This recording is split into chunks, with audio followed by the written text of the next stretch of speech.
My name is Terry Evelyn Adhiambo. I'm the proprietor at Educative Learning Center. Welcome to Budding Entrepreneur.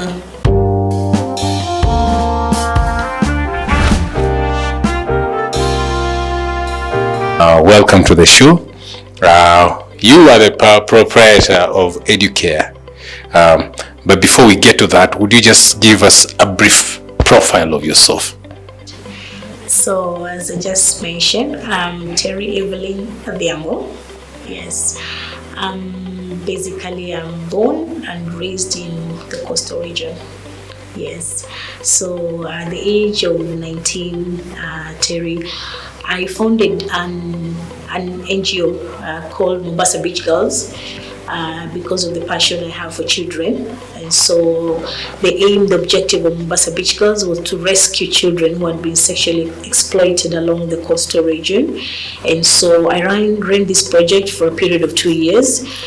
Successfully, I managed to rescue over 50 children from the streets, put some into vocational training, back to school.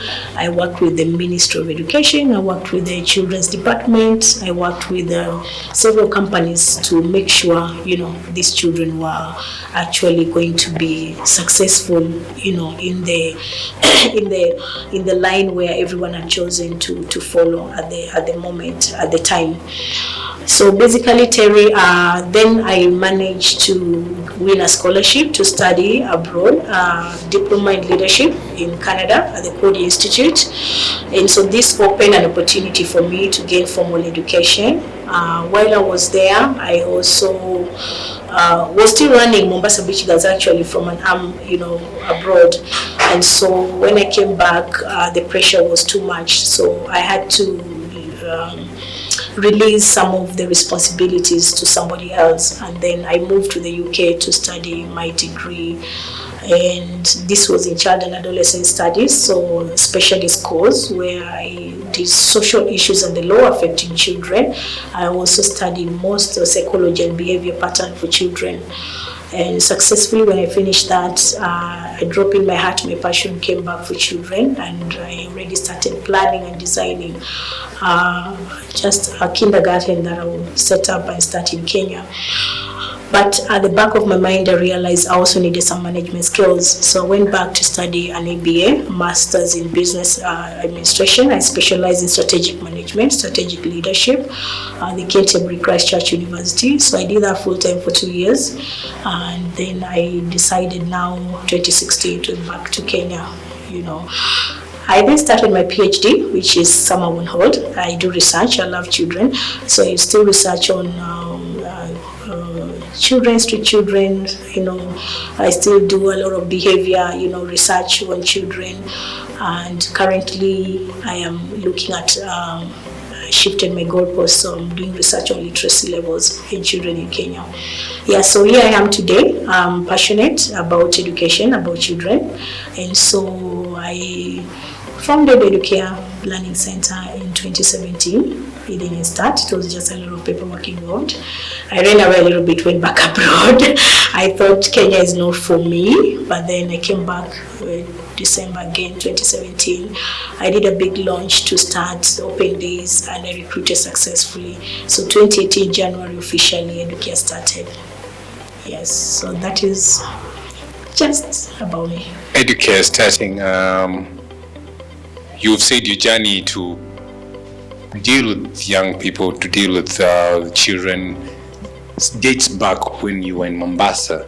So where were the first physical location for Educare, and what was the infrastructure like?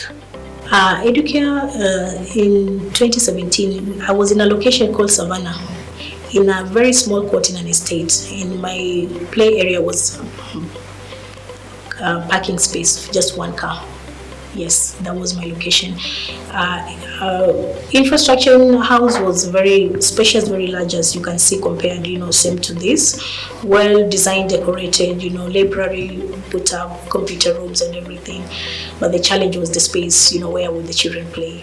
But gladly enough, the vision we carry, parents believed in us, and we had the promise we will one day move to a bigger place. And so come COVID, of course we lost the premises due to finances, things like that, paying rents. But in another way, looking at it is God's, blessings, because come January 2021, we secured this place, which is now more, more hospitable, more space, for running for children, and so, yeah. So, and again, being here, we've not done much. Okay, we have renovated a few things here and here just to meet, the Kenyan, standards of putting up a school by the Ministry of Education. But of course, the dream is bigger, because we are still having reserved a place that we are putting up bigger infrastructure to accommodate up to the secondary level in the future. And you say this problem of children not being able to read, I'll say right, is very rampant within this locality. But and then you mentioned something that you said as a reading club. How did you carry out this exercise? How did you carry out this venture of having a reading club, and how was the reception then? What I did is that I did a marketing drive. I had flyers, e-flyers, posters, and I was giving out the malls. We have a mall here. We're doing door-to-door in saying, we have a reading club, 10 weeks program can improve your child's reading. And of course, I was bringing the telephonic system. That's a British, the UK, how we teach kids how to read. And the interest was so big. Because for me, I was into it, but it was more to conduct a research. I marketed this program. What's the response? Oh my goodness, that was so much. And I realized kids from different schools, different locations, Dono, Umoja, everywhere else. So even when I sat down with logistics, parents would not be able to bring the children to the location where I was in the reading club anyway. So that really told me there's a problem. There is a problem. Because when I marketed the program, I got kids from different schools within Dono. Yes. So that is when I knew there's a problem that we need to tap as educare as we started as an institution. Starting up, morphing from a reading club, and then you're starting a kindergarten, maybe just tell us, how are the numbers like? What did you start with? And startup, like capital. What was your startup? Because I know investing in education and having a place, especially when you're dealing with young children, they need a lot in terms of infrastructure. They need a place to play, because the place has to be very much child-centered. And they say the most expensive stage in life to take care of a person is when they're kids. How did you start? How was the startup like? What was maybe the capital? Okay, the initial capital was about 3.6 million, because the startup started in 2017, as I said. It was just paying, especially running expenses with nothing really going on. And so I had actually traveled to Europe. I was in Singapore, and I went around visiting schools, kindergartens actually. My research was wide to see what is different, because I had had the education, and in Singapore is also very good. So when I was visiting around, I managed to buy a lot of resources, the intelligent learning machines, which are like iPads. I bought a lot of books. I bought carpets that were more, educational for kids. I set up the whole room, but with puzzles, which is a carpet there, So as you step in, you can also read. So yeah, so the investment was there. So when I initially had all those resources that I shipped from Singapore, and part of them came, of course, from the UK and Canada. So during my journeys that time, I was just going around visiting kindergartens and buying resources, getting donations, to be honest, and bring it back. But of course, there's a lot of expense when it comes to, paying rents, especially when you're leasing. When it's a business, the price, the rent you pay really go up, or maybe doubles, to be honest, in a residential area. Yes. So the initial capital was that, but even going forward, the school was not breaking even.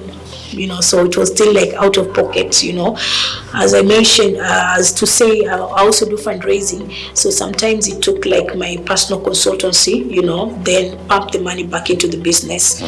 And so at the starting point also, I have a co-founder who mainly was financially coming in, to give in financial kickbacks. So yeah, of course, yeah. So it was a struggle, to be honest. It was taking in all the monies I got from abroad, selling a few things, to put in the capital, and then having even somebody come in to be a partner, bring in money. Still, it was never enough because of the numbers. Yes. Because of the numbers, you've talked of having like more educational carpets. You've talked about having charts and all these other things. Somewhere for children to play, and also the classrooms, the buildings. What else does a person need in terms of infrastructure to have a school running? Wow, a lot. Like, for example, where I was for a school is a residential premise, so you need to apply for it to be a business premise. So it needs to go through, you need to go through the process at the city council. It needs to be published in the newspaper. Residents need to agree, we don't have a problem, we're having a school here. I went through that. So that, took a lot of time. I was paying for the rents, but I'm going through the process. So there's that also, teachers. And money has to be there. Can't say I don't have numbers. We don't carry salaries. Yes, so that also is in a docket, already, So like in 2017, I wasn't around when we finished the process, because I thought it was too much for me and I had to leave to again see, can I work abroad and get more money? So we had 2 children.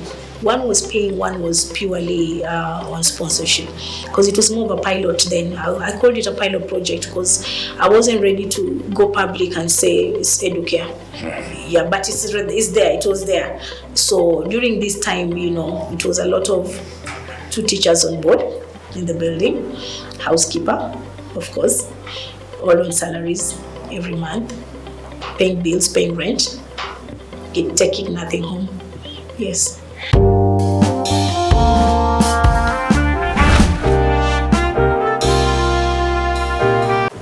I know you were enjoying the show, and you were enjoying the journey of Terry Adhiambo into making it in this business of education.